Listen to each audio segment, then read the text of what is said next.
मुअज़्ज़ज़ नाज़रीन व सामीन अस्सलामु अलैकुम। जहाँ पनाह उजला अरूसी में कब से मुंतज़र बैठे हैं और तुम यहाँ हाथ पर हाथ धरे झोंक मार रही हो।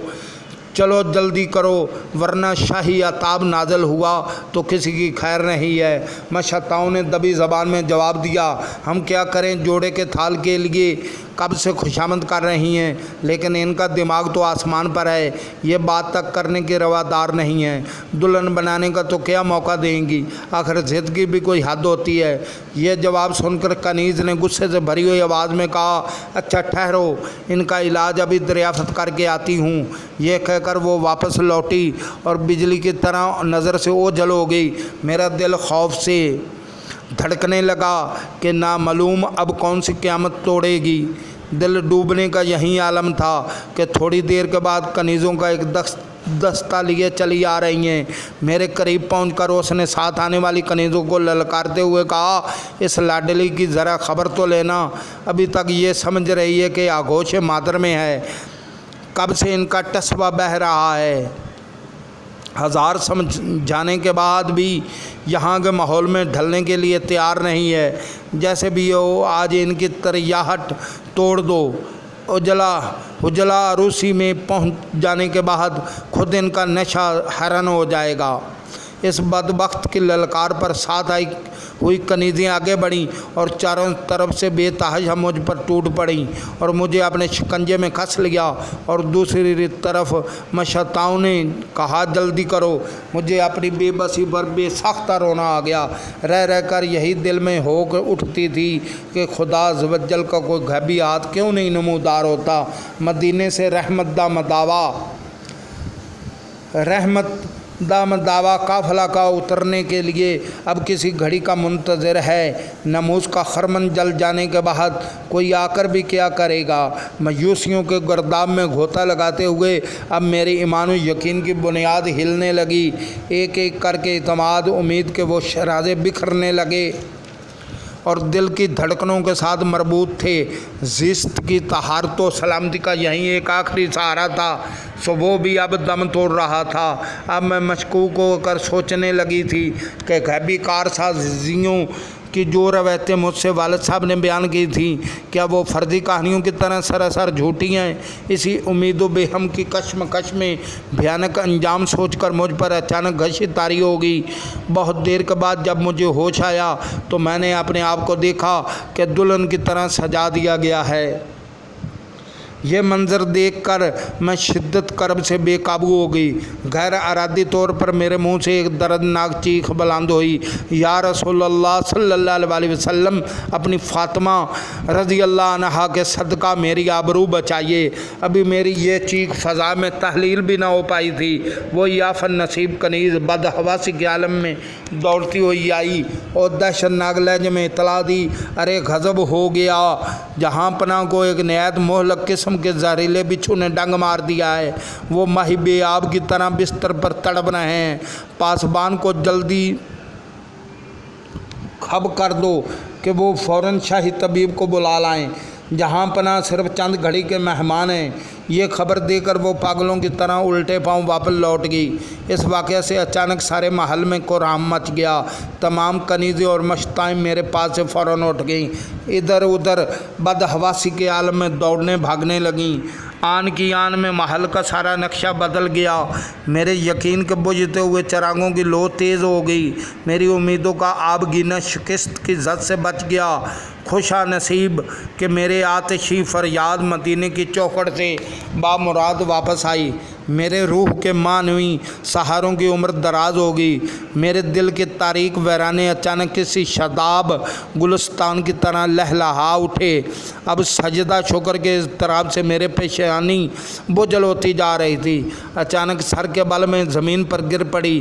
भरपूर तन्हाई के आलम में मेरी नियाज बंदगी के मचलने का तमाशा काबिल दीद था। कई बार मुसर्रत में उछल कर मैं फर्श इलाही के कंकरों की कंगरों को छू आई।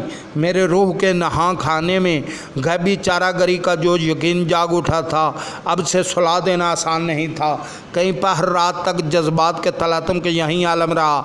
जैसे ही मुझे तन्हाई का मौका मिला, मैंने शैतान का मुहैया किया हुआ पिराहन फ़ौरन उतार दिया और अपने कपड़ों में मलबूस हो गई, चूँकि मैं अपनी ज़बान पर कुफ्र चढ़ा चुकी थी।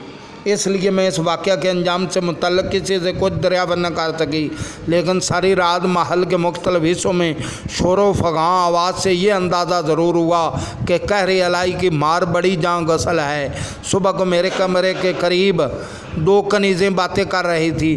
न जाने किस किस्म का वो जहरीला बिच्छू था कि अभी तक इसकी जहर नहीं उतरी। और सबसे बड़ी हैरत की बात तो ये है कि तलस्म व शरिया की तरह जाने वो बिच्छू कहाँ गायब हो गया कि महल का एक एक चप्पा छान मारने के बावजूद इसका कहीं पता नहीं चला। दूसरी कनीज़ ने बात काटते हुए कहा, और सबसे लर्ज़ा खेज़ खबर तो ये है कि दरबार के रोमी तबीब ने कहा है कि बादशाह का इस मुल्क जहर से जानबर होना बहुत मुश्किल है। बिलफर्ज इलाज मुआलजे से वो अच्छे भी हो गए तो ये जहर ज़िंदगी के आखिरी लम्हे तक उनके साथ न छोड़ेगा। चूँकि सारा महल की तवज्जो अब बादशाह के इलाज की तरफ मबजूल हो गई थी, इसलिए इन अयाम में निशाने से हट गई थी। मैं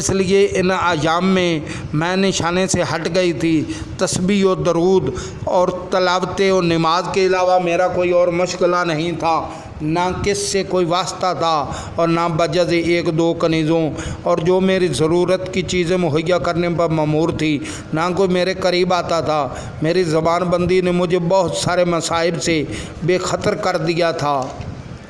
ख्यालात की तहारत और दिल की यकसोई के बहस अब मेरी रूह की लताफत मलकूती सरश्त से दिन ब दिन करीब होती जा रही थी। मदीने के आसमान से सफ़ेद बादलों के उमड़ते हुए काफ़िले अब मेरी नज़र के सामने हर वक्त रवां दवा रहा करते थे। अब माथे की आंखों से मैं इस हकीकत का शब व रोज़ नज़ारा करने लगी थी कि मज़लूमों की या किस तरह आसमान के दरीचों से गुज़र कर बाब रहमत पर दस्तक देती है। जलवों के इसी आलम रंग में मेरे कई महीने गुजर गए। मेरी रूह की नफासत तो ताजगी का वो खुशगवार मौसम हाफजे से कभी ओझल नहीं होता था। एक दिन मैं अश्क बार आंखों से कुरान की तलावत कर रही थी कि महल की एक कनीज़ आई और दो जानू होकर मेरे सामने बैठ गई। जब मैं तलावत से फारग हुई तो उसने नहायत धीमी आवाज़ में कहा, मुझे आपकी तकद्दस माब ज़िंदगी से बेहद अकीदत हो गई है। आपके नाला सहर ने पहाड़ों के जिगर में शगाफ डाल दिया है। अब आप अपनी बेदाग ज़िंदगी को ज़्यादा आज़रदा न कीजिए। ज़ल्म को अपने करतूत की सज़ा मिल गई। तबीब ने कहा कि बिच्छू के ज़ख्म ने नासूर की शक्ल इख्तियार कर लेंगे। अब वो बहुत दिनों तक अच्छा नहीं होगा। मज़लूम की यह एक ऐसा शरारा है जिसकी तपश से पत्थर पे पिघल जाते हैं। अब मेरा दर्द किसी माँ का मोहताज नहीं रह गया था, इसलिए कनीज़ की बातों से मेरे दिल की कैफियत में कोई फ़र्क नहीं आया। ज़िंदगी के इसी मदो जसर में 6 महीने की तवील मुद्दत गुज़र गई।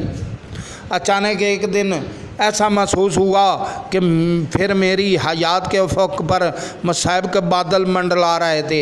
एक शाम को पस दीवार चंद हैरानी कनीज़ें आमी सरगोशियाँ कर रही थी। आखिर ऐरान का तबीब दस्तो शफा साबित हुआ।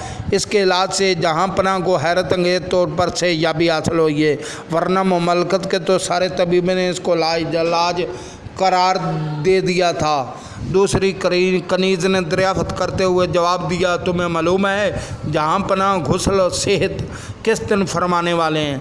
जवाब दिया, उसकी तारीख़ क्या मुकर्रर हुई है ये मुझे नहीं मालूम, लेकिन न पता चला है कि दारुल खिलाफा में जश्न सेहत की अजीम शान तैयारियाँ हो रही हैं। ये भी सुनने में आया कि जहाँ पनाह के गुस्ल सेहत के दिन गज़ाला नाम की जो लड़की इस महल में मुक़ीद है वो इनके हुजला अरूसी में दाखिल की जाएगी।